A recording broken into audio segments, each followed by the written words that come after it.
The role of the media during an election plays a major role in the country apart from disseminating information to the general public. The media provides a platform for the electorate to take a closer look at candidates seeking election for various public offices. The board of editors of This Day Arise News have accused the All Progressives Congress Presidential Campaign Council's Director of Media and Publicity, Mr. Bayo Ononuga, and its Director Strategic Communication, Mr. Dele Alake, of attempting to silence independent media and bully free press ahead of the 2023 general elections in what they described as a copycat style of former U.S. President Donald Trump against independent media. The This Day Arise News boards of editors stated this in a joint statement and also noted, out of envy and pettiness, the continuous attacks on their chairman and editor-in-chief, Prince Nduka Obaigbena, by both Alake and Ononuga. The editors deplored the tactics being used under the guise of handling the media arm of the Bola Tinubu presidential campaigns as an overt act of aggression and undisguised attempt to silence independent media ahead of the 2023 elections. Pointedly, they chided the Director of Media and Publicity, Mr. Bayo Ononuga, and the Director Strategic Communications, Mr. Dele Alake, of orchestrating violent attacks on free speech that the duo fought for under the late General Sani Abacha junta in 1994. Joining us on the show this morning to discuss the bullying tactics being deployed by the APC spokesman is Chief Bode George, a chieftain of the People's Democratic Party. Welcome to the morning show. Good morning, sir. Chief. Good morning to all of you. Well, thank you for joining us, Chief George. I'm sure you listened very clearly to Ayo's introduction. And the matter is out there in the public domain. We don't need to restate what the issues are. They've been properly stated. What's your take on this? My take is I want to go a little bit into history. I remember very clearly the first publication of Concord. That very morning, I remember Papa Olowo was going on his annual vacation, and streaming on the headline of that newspaper, Concord, was the Dideolu episode in reference to the properties in Ikoyi. There was nothing that wasn't stated. But Papa, in his usual way, and if I could remember, that was the first time the leader of our extraction, Yoruba extraction, was being maligned publicly. It attracted a lot of comments, a lot of, brickbats, and because it had never happened before. Who are these people who did that? They were also working for the Concord at that time. I have also suffered in some of the irresponsible publications issued by Ononuga and Dele in the past. So when I read the comments coming up, I just said to myself, the Almighty God works in his mysterious manners. What goes round must come around. Why are they complaining now? What tactics are you using? Your responsibility as media men, number one, is to ensure that you present facts to the public. Whether it is acceptable to the fellow involved or not is not your responsibility. It is for him to defend himself, because the public must be educated. Anybody who is angling for the #1 position or any elective office in this country or anywhere in the world, what you are saying is, please trust me. I have the capacity, I have the ability, I have the experience to manage your resources for the betterment of the people. So nothing should be taken as no-go area. They want to know who you are. They want to have a trust. Public office is a public trust. They must find out from you, who is this character? What has he done before? You are asking me, please trust me to give me your vote. If I cannot tell and convince myself that you have the ability, the capacity, and you are respectable and responsible enough to earn my vote, how else do I know? You know, those days of dark manipulations and things are over. We want people who will come to the public office with commitment, with loyalty, with dedication to this nation.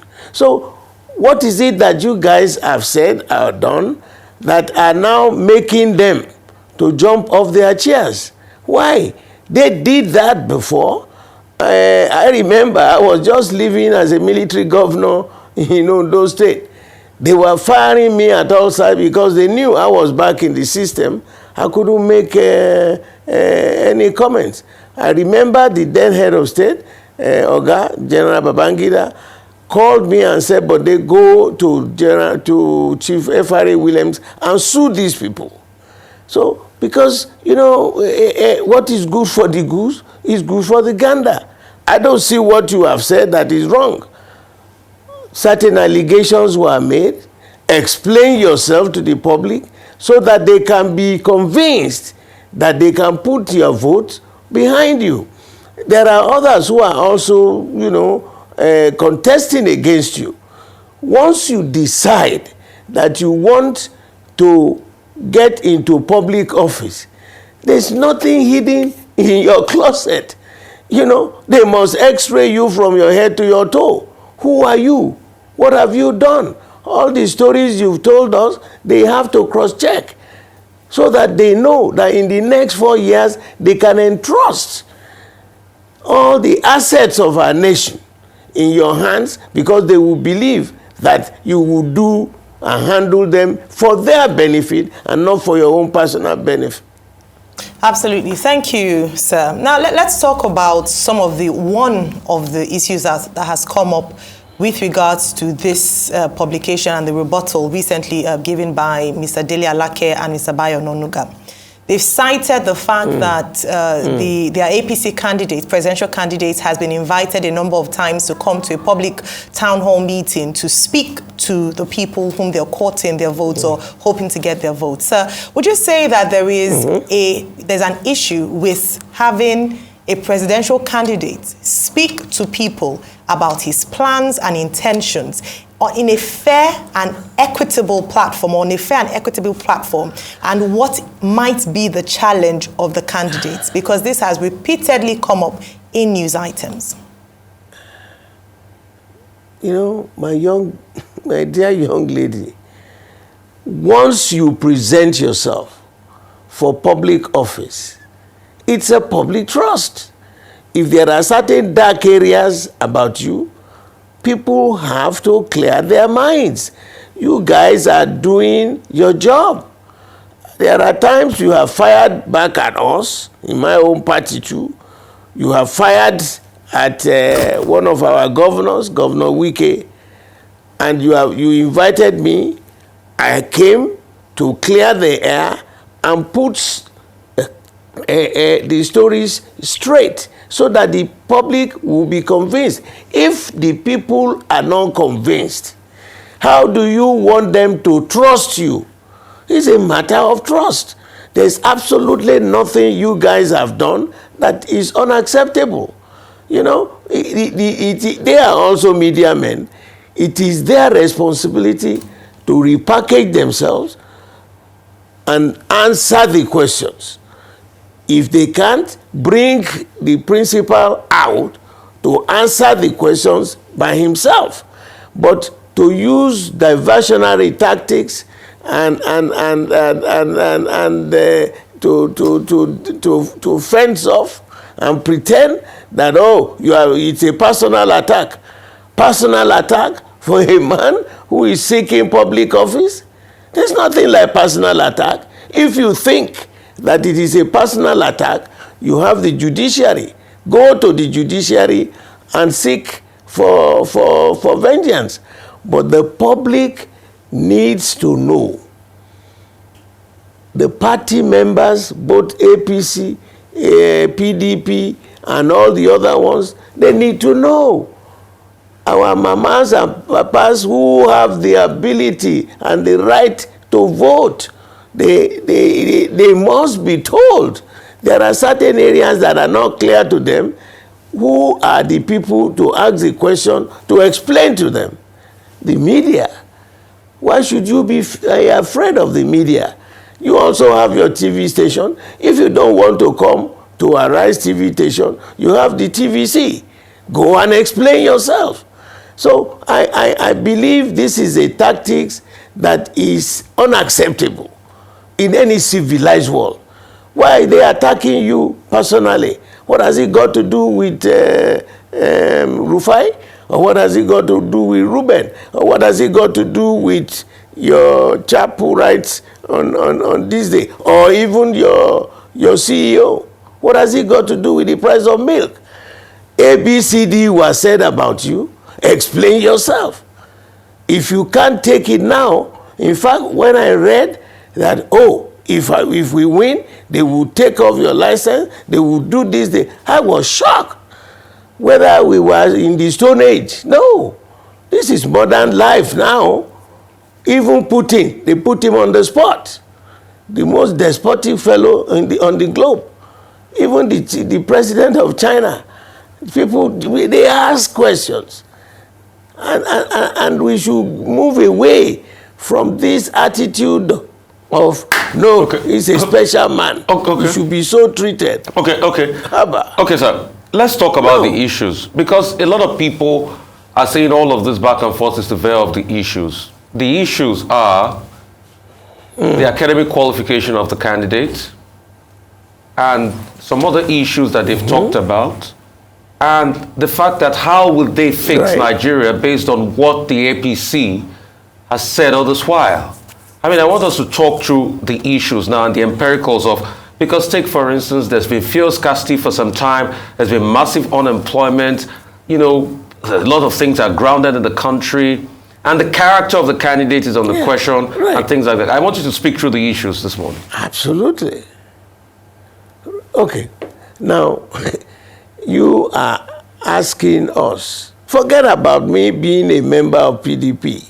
I'm a Nigerian, and I am closer to 80 than being 18 years old. I have a right to vote, and I have only one vote. And I have 3 or 4 of you trying to compete. I must be convinced which of you I can entrust my vote to manage the resources of my land for our own benefit. You must tell us your background. You must tell us which schools, your academic qualifications, so that we will know when you have problems, would you have the capacity to be able to understand the dynamics that are there. Are you a voodoo economist, or you are a thoroughbred economist? Do you have the financial knowledge of how to manage affairs? What have you done before as a private person to convince us? This is the norm. Democracy is government of the people, for the people, by the people. The base, the will of the people must be respected. So if you are hiding certain things they should know about you, how can we trust you? And I want to appeal to Nigerians. The issues we are talking about, which school did you attend? Simplicity. A school or B school? Did you do your school certificate? Yes or no? What was your grade? Who were your classmates? Where have you worked before? These are pertinent, legitimate questions to ask. And if you are now saying, why are you asking? Then it means you have something you are hiding.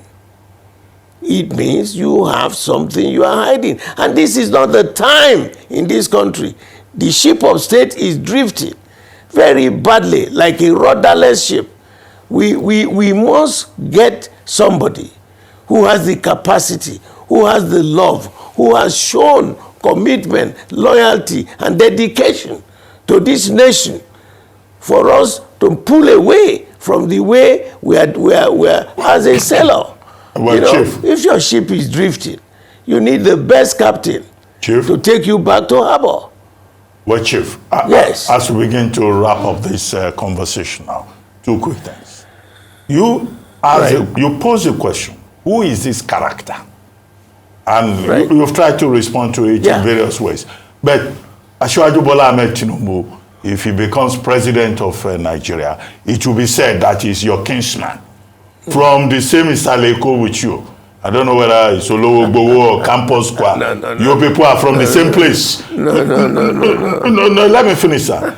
So it will be said that he's your representative in Nassau Villa. So tell us, who is this character? That's one. Two, you've been quoted in the paper saying, oh, I'll be glad I go to the grave, not, changing my mind and all of that. Do you see the possibility of reconciliation in the PDP between the integrity group, of which you are a member, and Atiku Abubakar and others? Yeah. Let me start from the first question you asked me.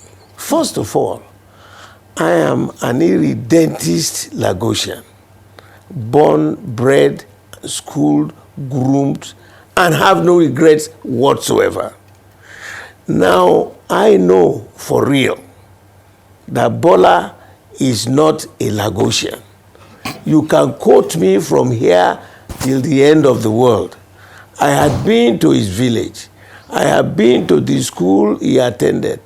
And there is somebody who is still a member of our party who was his junior in that school. They confirmed it. If he says he grew up in Isaleko, okay, fine. Which school did you attend? You had the community school. I grew up on Evans Street. That is Evans between Smith Street and Odunfa Street in Lagos. 35 Evans Street was my grandfather's house. That's the family house. I went to the community school, St. John's School, Aroloya. I'm never so proud. I was a very, very good footballer when I was young. That's how people knew me in my area. I played football at our local stadium in Isalegongon and also at Campus Square. I am proud to say it all over. Still have some classmates. Some have passed away. Some are still alive. In actual fact, one of my classmates, a lady, sent me a text this week and said, it's about 70 years ago this year that we started our primary school. That was my classmate. I was shocked. Now, the issue of saying, would he be an issue of townsman, my tribal man, my this man?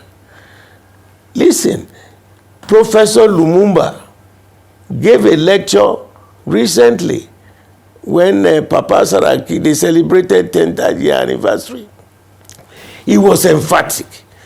He was an intellectual giant and reminded Nigerians and all other Africans that if we continue to embellish tribes, there will never be a growth in this country. Because the way the Almighty God created us is so simple. Nobody chose which family or which tribe he was to be born. Yes, sir. And as God gives the majority wisdom and knowledge, so the minority people also have their own knowledge and wisdom. So that was why in our own party, they divided and decided on a situation, a suggested solution that has worked. 6 geopolitical zones, 6 top positions. Every part of this country will go home with one of these positions. So there is inclusivity, which had been the bane of our nation. And if we don't do that, we are like my agriculture teacher will say, once you start touching and messing up with the roots of a tree, you want to kill it. Trees, the leaves will change colors during the year, sometimes yellow, sometimes green, but the roots of a tree never changes. And so that's why, as far as I'm concerned, our party, we can still resolve the problem, because it is not a solution that cannot be handled. All we are saying, give unto Caesar those that belong to Caesar, and give us what should belong to us. Turn by turn, Nigeria Limited. Take, for example, what I'm angling on is this. The national chairman of the party, the first chairman was late Papa Solomon La from North Central. The second chairman, Engineer Gemade, North Central. The third chairman, Audu Ogbe, North Central. The fourth chairman, my Oga, Dr. Amadu Ali, North Central. Baraje from Kwara was also North Central. Now you have Ayu, also North Central. The Southwest has never enjoyed this position since the party started, going to almost 25 years ago. What is our crime? What is our crime? And if you are telling us, you want to rule this country, you must weave all the tribes, all the people together. Yes, not select and touch. No, that is the major problem. And unless that is resolved, I will not vote for our own candidate. Thank you, sir. All the other candidates in my state and all that, we will handle. For please, let them reason, let them think, let them make sure that inclusivity is not negotiable. Well, on that note, every Nigerian is Chief, important for this election. On that note, Chief, we would like to thank you very much for joining us on the morning show. Thank you very much indeed.